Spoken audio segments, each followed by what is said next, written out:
Welcome to ఉదయం TV news. ముందుగా బులెటిన్లో హెడ్లైన్స్ చూద్దాం.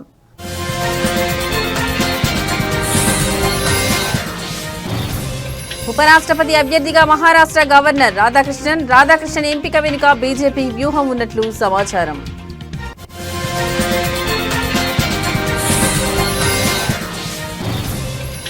అనారోగ్యంతో బాధపడుతున్న నవీన్ పట్నాయక్ ఓ ప్రైవేట్ ఆసుపత్రిలో చేరిన జనతాదళ్ అధినేత.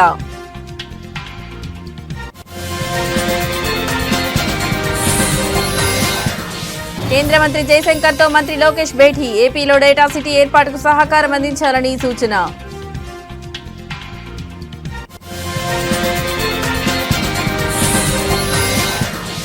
రామంతపూర్ ప్రాంతంలో ఉద్రిక్త వాతావరణం. విద్యుత్ షాక్ కారణంగా 5 మరణం.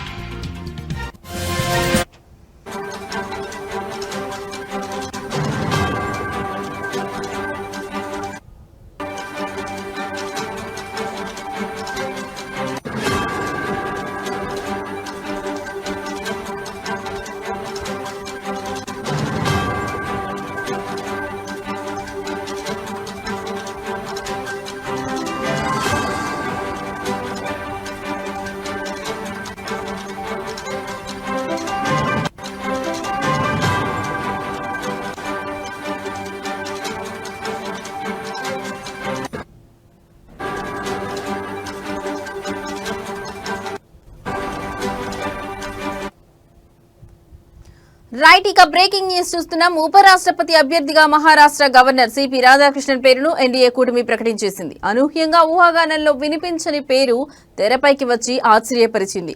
అయితే రాధాకృష్ణన్ ఎంపిక వెనుక బీజేపీకి చాలా వ్యూహం ఉన్నట్లుగా తెలుస్తోంది.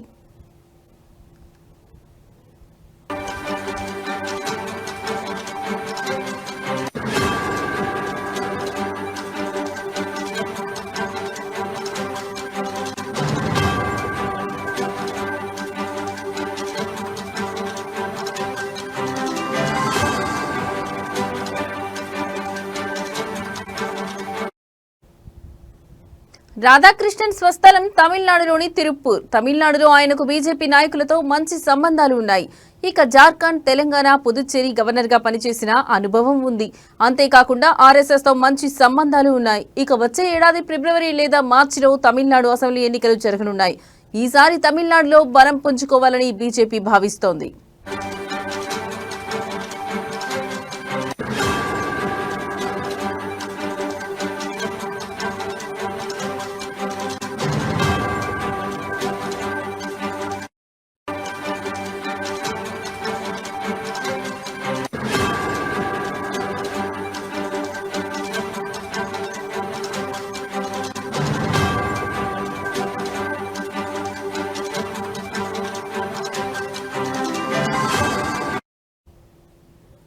ఈ నేపథ్యంలో దక్షిణాది రాష్ట్రానికి చెందిన వ్యక్తికే ఉపరాష్ట్రపతి పదవి కట్టబెడితే ఎన్నికల్లో లబ్ధి పొందవచ్చని భావించినట్లుగా సమాచారం.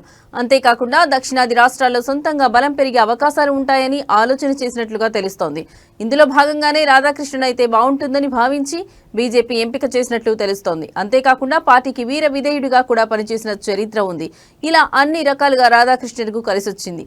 అందుకే ఆయనను ఎంపిక చేసినట్లుగా వార్తలు వినిపిస్తున్నాయి.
రైట్, ఇక మరో బ్రేకింగ్ న్యూస్ చూస్తున్నాం. బీజు జనతాదళ్ అధినేత ఒడిశా ప్రతిపక్ష నాయకుడు 78 ఏళ్ల నవీన్ పట్నాయక్ అనారోగ్యంతో బాధపడుతూ భువనేశ్వర్లోని ఒక ప్రైవేట్ ఆసుపత్రిలో చేరారు. వయసురీత్యా వచ్చిన సమస్యలతో ఆయన చికిత్స పొందుతున్నట్లు పార్టీ వర్గాలు వెల్లడించాయి.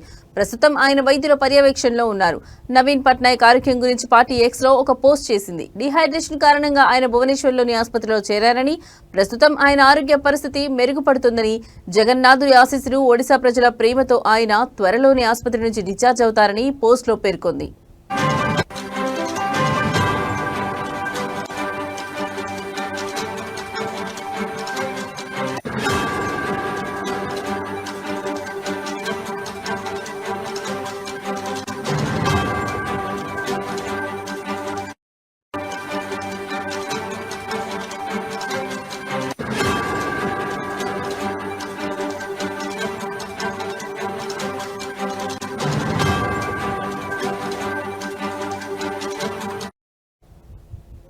ప్రాథమిక పరీక్షలు నిర్వహించిన వైద్యులు ఆయన ఆరోగ్య పరిస్థితిని నిశితంగా పరిశీలిస్తున్నారని పలు నివేదికలు తెలిపాయి. ఆయన ఆరోగ్య పరిస్థితిపై ఆసుపత్రి యంత్రాంగం మరికొన్ని గంటల్లో ప్రకటన విడుదల చేసే అవకాశం ఉంది. నవీన్ పట్నాయక్ ఆసుపత్రిలో చేరారనే వార్త బయటికి రావడంతో రాష్ట్ర వ్యాప్తంగా ఉన్న ఆయన మద్దతుదారులు, శ్రేయోభిలాషులను ఆందోళనకు గురయ్యారు. అనేక మంది రాజకీయ నాయకులు, సాధారణ ప్రజలు ఆయన త్వరగా కోలుకోవాలని పూజలు చేస్తున్నారు. నవీన్ పట్నాయక్ ఇటీవల ముంబైలో సర్వికల్ ఆర్కిరైటిస్ శస్త్రచికిత్స చేయించుకున్న విషయం తెలిసిందే. అక్కడ ఆయన కొన్ని రోజులు నిపుణుల పర్యవేక్షణలో గడిపారు. ప్రస్తుతం ఆయన అనారోగ్యం మరోసారి పార్టీ కార్యకర్తల్లో ఆందోళనను రేకెత్తించింది.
రైట్, ఇక బ్రేకింగ్ న్యూస్ చూస్తున్నాం. లోక్సభ ప్రతిపక్ష నాయకుడు, కాంగ్రెస్ పార్టీ అగ్రనాయకుడు రాహుల్ గాంధీ బీహార్లో ఓటర్ అధికార యాత్రను ప్రారంభించారు.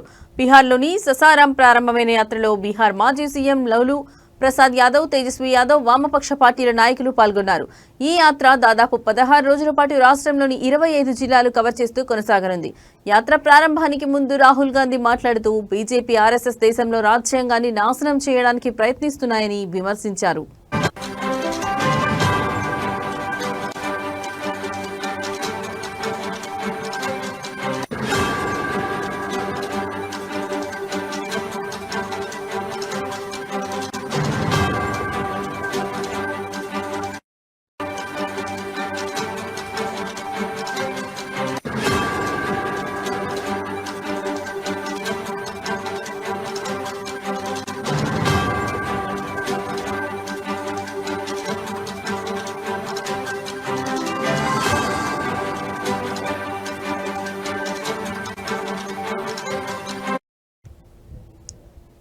కాంగ్రెస్ పార్టీ చేసిన దర్యాప్తులో ఈసీ మహారాష్ట్రలో 1 కోటి మంది ఓటర్లను కొత్తగా సృష్టించిందని అన్నారు. ఎక్కడా కొత్త ఓటర్లు వస్తే అక్కడ బీజేపీ కూటమి గెలిచిందన్నారు. అసలు అన్ని చోట్ల అంతమంది కొత్త ఓటర్లు ఎక్కడి నుంచి వచ్చారని ప్రశ్నించారు. తమ పార్టీ ఆధ్వర్యంలో కొత్త ఓటర్లపై ఫిర్యాదు చేసినట్లు తెలిపారు. కర్ణాటకలో చేసిన దర్యాప్తులో అన్ని రికార్డులను పోల్చితే రాష్ట్రంలో ఒక్కో అసెంబ్లీలో 1,00,000కు పైగా ఓట్లు చోరీ అయినట్లు గుర్తించామన్నారు. వీటిపై ఈసీకి ఫిర్యాదు చేస్తే తమ నుంచి అఫిడవిట్ కోరిందని అన్నారు. వారి దగ్గర ఉన్న డాటా గురించి ప్రశ్నిస్తే ఇలా అడగడం సరైనదా అని ప్రశ్నించారు. సీసీటీవీ వీడియోగ్రఫీని అడిగితే దానికి కూడా నిరాకరించినట్లు తెలిపారు. దేశంలో చాలా చోట్ల లోక్సభ, అసెంబ్లీలో ఓట్లు చోరీకి గురి అవుతున్నాయన్నారు. ఓటర్లను విభజించడం ద్వారా బీహార్లో కూడా ఓట్లను చోరీ చేయడానికి వారు సిద్ధమవుతున్నారని, కానీ తాము బీహార్ ప్రజలు వారికి ఈ అవకాశం ఇవ్వమని స్పష్టం చేశారు.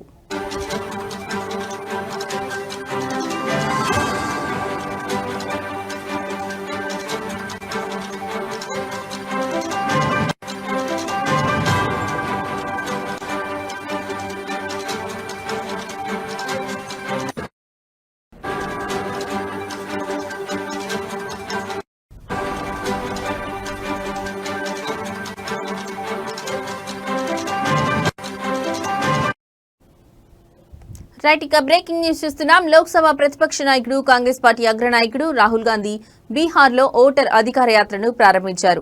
బీహార్లోని ససారాం ప్రారంభమైన యాత్రలో బీహార్ మాజీ సీఎం లూలు ప్రసాద్ యాదవ్, తేజస్వి యాదవ్, వామపక్ష పార్టీల నాయకులు పాల్గొన్నారు. ఈ యాత్ర దాదాపు 16 రోజుల పాటు రాష్ట్రంలోని 25 జిల్లాలు కవర్ చేస్తూ కొనసాగనుంది. యాత్ర ప్రారంభానికి ముందు రాహుల్ గాంధీ మాట్లాడుతూ బీజేపీ, ఆర్ఎస్ఎస్ దేశంలో రాజ్యాంగాన్ని నాశనం చేయడానికి ప్రయత్నిస్తున్నాయని విమర్శించారు. కాంగ్రెస్ పార్టీ చేసిన దర్యాప్తులో ఈసీ మహారాష్ట్రలో 1 కోటి మంది ఓటర్లను కొత్తగా సృష్టించిందని అన్నారు. ఎక్కడ కొత్త ఓటర్లు వస్తే అక్కడ బీజేపీ కూటమి గెలిచిందన్నారు. అసలు అన్ని చోట్ల అంతమంది కొత్త ఓటర్లు ఎక్కడి నుంచి వచ్చారని ప్రశ్నించారు. తమ పార్టీ ఆధ్వర్యంలో కొత్త ఓటర్లపై ఫిర్యాదు చేసినట్లు తెలిపారు. కర్ణాటకలో చేసిన దర్యాప్తులో అన్ని రికార్డులను పోల్చితే రాష్ట్రంలో ఒక్కో అసెంబ్లీలో 1,00,000కు పైగా ఓట్లు చోరీ అయినట్లు గుర్తించామన్నారు. వీటిపై ఈసీకి ఫిర్యాదు చేస్తే తన నుంచి అఫిడవిట్ కోరిందని అన్నారు. వాళ్ళ దగ్గర ఉన్న డాటా గురించి ప్రశ్నిస్తే ఇలా అడగడం సరైందా అని ప్రశ్నించారు. సీసీటీవీ వీడియోగ్రఫీని అడిగితే దానికి కూడా నిరాకరించినట్లు తెలిపారు. దేశంలో చాలా చోట్ల లోక్సభ అసెంబ్లీలో ఓట్లు చోరీకి గురి అవుతున్నాయన్నారు. ఓటర్లను విభజించడం ద్వారా బీహార్లో కూడా ఓట్లను చోరీ చేయడానికి వారు సిద్ధమవుతున్నారని, కానీ తాము బీహార్ ప్రజలు వారికి ఈ అవకాశం ఇవ్వమని స్పష్టం చేశారు.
ఏపీ నుంచి ఉద్యోగాల కోసం ఇతర దేశాలకు వెళ్లే యువతకు సాఫ్ట్ స్కిల్స్ లో శిక్షణ ఇచ్చేందుకు విశాఖపట్నంలో AI center of excellence data city ఏర్పాటుకు కేంద్ర సహకారం అందించాలని కేంద్ర విదేశాంగ శాఖ మంత్రి జయశంకర్ కు రాష్ట్ర విద్యా, ఐటీ, ఎలక్ట్రానిక్స్ శాఖల మంత్రి నారా లోకేష్ విజ్ఞప్తి చేశారు.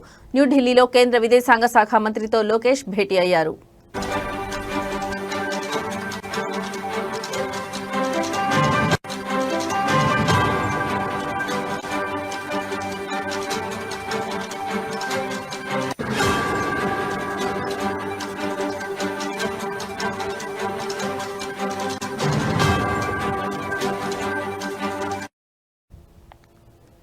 ఈ సందర్భంగా మంత్రి లోకేష్ మాట్లాడుతూ విశాఖపట్నంలో డేటా సిటీని అభివృద్ధి చేయడం వల్ల భవిష్యత్తులో ఏపీ టెక్నాలజీ హబ్ గా తయారవుతుందని చెప్పారు.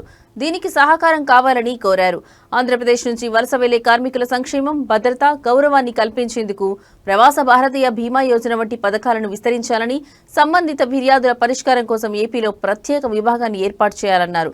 ఏపీలో జాతీయ, అంతర్జాతీయ స్థాయి స్కిల్ కాంక్లేవ్ నిర్వహణలో భాగస్వామ్యం కల్పించినందుకు కృతజ్ఞతలు తెలిపారు.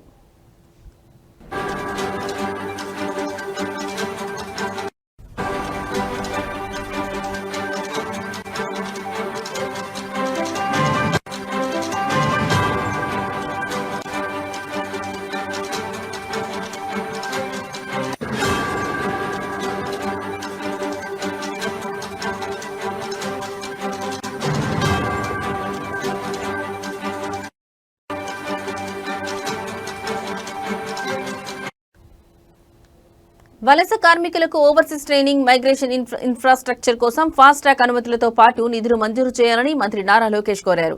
ఇటీవల సీఎం చంద్రబాబు నేతృత్వంలో ఆంధ్రప్రదేశ్ ప్రభుత్వ బృందం సింగపూర్ పర్యటన వివరాలు, వివిధ రంగాల్లో రాష్ట్ర అభివృద్ధికి సింగపూర్ ప్రభుత్వంతో జరిగిన చర్చల గురించి లోకేష్ వివరించారు. దీనికి మీ పూర్తి సహకారం కావాలని లోకేష్ మంత్రి జయశంకర్ను కోరారు.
రైట్, ఇక బ్రేకింగ్ న్యూస్ చూస్తున్నాం. దేశ రాజధాని ఢిల్లీకి వరద ముప్పు పొంచి ఉందని, యమునా నది ప్రవాహం డేంజర్ మార్కుకు చేరువైందని అధికారులు హెచ్చరికలు జారీ చేశారు. ఓల్డ్ రైల్వే బ్రిడ్జ్ వద్ద ఆదివారం సాయంత్రం యమునా నది ప్రవాహ స్థాయిలు 204.5 మీటర్లకు చేరాయని తెలిపారు. నదీ ప్రవాహం 205.33 మీటర్లకు చేరుకుంటే ముప్పు పొంచి ఉన్నట్లేనని అధికారులు తెలిపారు. ఎగువన కురుస్తున్న వర్షాలకు తోడు హత్నీకుండ్ డ్యాం నుంచి భారీగా నీటిని విడుదల చేస్తుండటంతో యమునా నదిలో నీటి ప్రవాహం పెరిగిందన్నారు.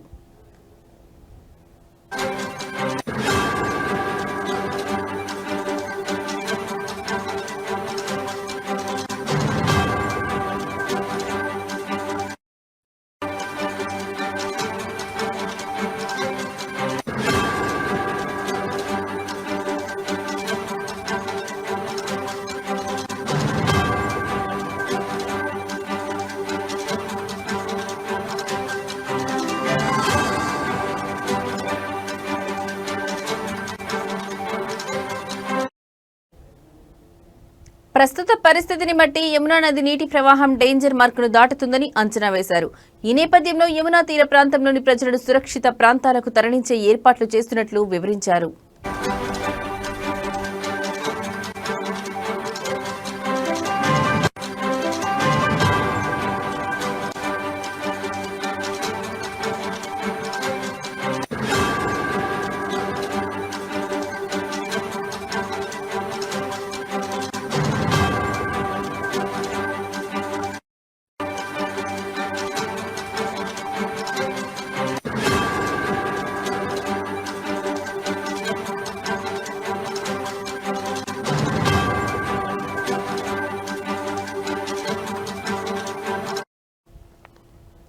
యమునా నదిలోకి హత్నీకుండ్ బ్యారేజ్ నుంచి 1.27 లక్షల క్యూసెక్ల నీటిని విడుదల చేస్తున్నట్లు అధికారులు తెలిపారు.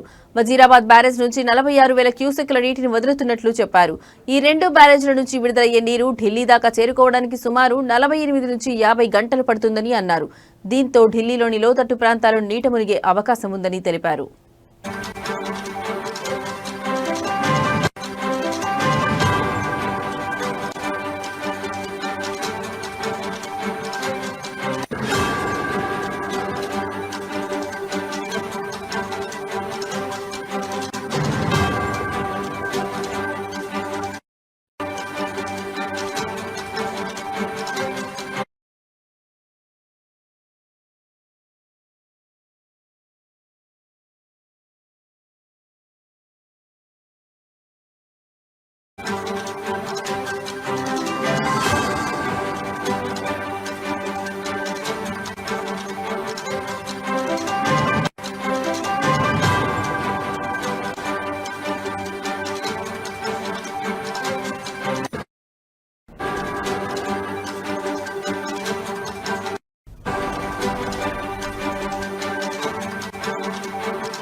రైట్, ఇక బ్రేకింగ్ న్యూస్ చూస్తున్నాం. రామంతపూర్లో విద్యుత్ షాక్ కారణంగా మొదటి 5 మరణించారు. ఈ ఘటనలో తీవ్రంగా గాయపడిన గణేష్ అనే వ్యక్తి ఉస్మానియా ఆసుపత్రిలో చికిత్స పొందుతూ మరణించడంతో మృతుల సంఖ్య 6కు చేరింది.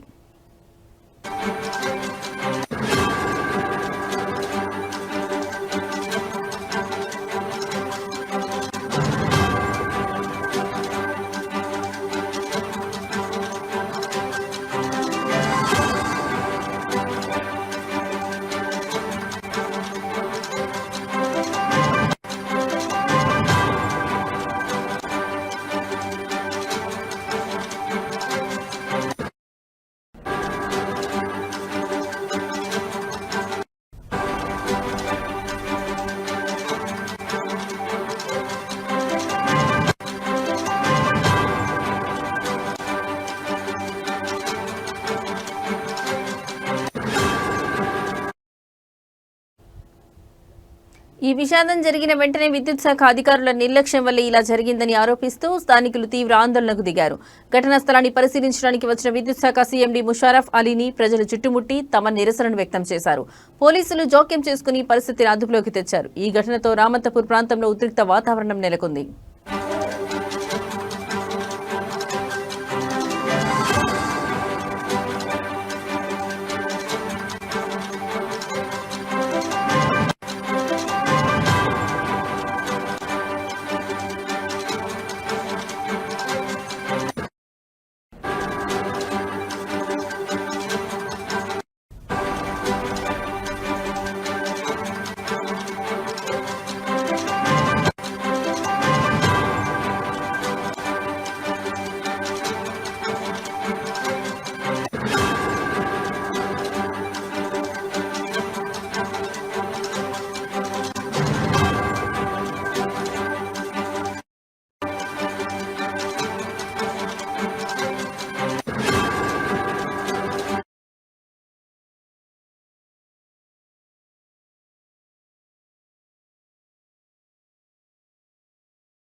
రైట్, ఇక బ్రేకింగ్ న్యూస్ చూస్తున్నాం. శ్రావణ మాసం చివరి వారం కావడంతో వేములవాడ శ్రీ రాజరాజేశ్వర దేవస్థానంలో భక్తుల రద్దీ అధికంగా కనిపిస్తోంది. శ్రావణ మాసం ముగియడానికి ఇంకా వారం రోజుల సమయం మాత్రమే మిగిలి ఉండడంతో భక్తులు పెద్ద సంఖ్యలో ఆలయానికి చేరుకుని స్వామివారి దర్శనాన్ని పొందుతున్నారు.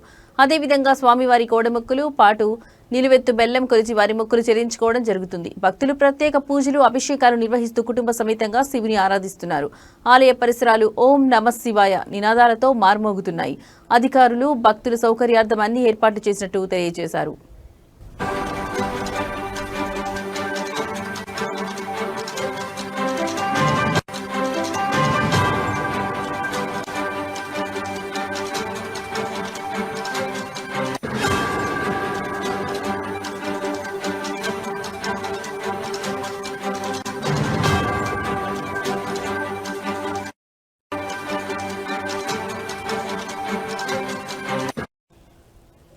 రైట్, ఇక బ్రేకింగ్ న్యూస్ చూస్తున్నాం. శ్రావణ మాసం చివరి వారం కావడంతో వేములవాడ శ్రీ రాజరాజేశ్వర దేవస్థానంలో భక్తుల రద్దీ అధికంగా కనిపిస్తోంది. శ్రావణ మాసం ముగియడానికి ఇంకా వారం రోజుల సమయం మాత్రమే మిగిలి ఉండడంతో భక్తులు పెద్ద సంఖ్యలో ఆలయానికి చేరుకుని స్వామివారి దర్శనాన్ని పొందుతున్నారు. అదేవిధంగా స్వామివారి కోడెమొక్కులు పాటు నిలువెత్తు బెల్లం కొలిచి వారి మొక్కులు చెల్లించుకోవడం జరుగుతుంది. భక్తులు ప్రత్యేక పూజలు అభిషేకాలు నిర్వహిస్తూ కుటుంబ సమేతంగా శివుని ఆరాధిస్తున్నారు. ఆలయ పరిసరాలు ఓం నమ శివాయ నినాదాలతో మార్మోగుతున్నాయి. అధికారులు భక్తుల సౌకర్యార్థం అన్ని ఏర్పాట్లు చేసినట్టు తెలియజేశారు.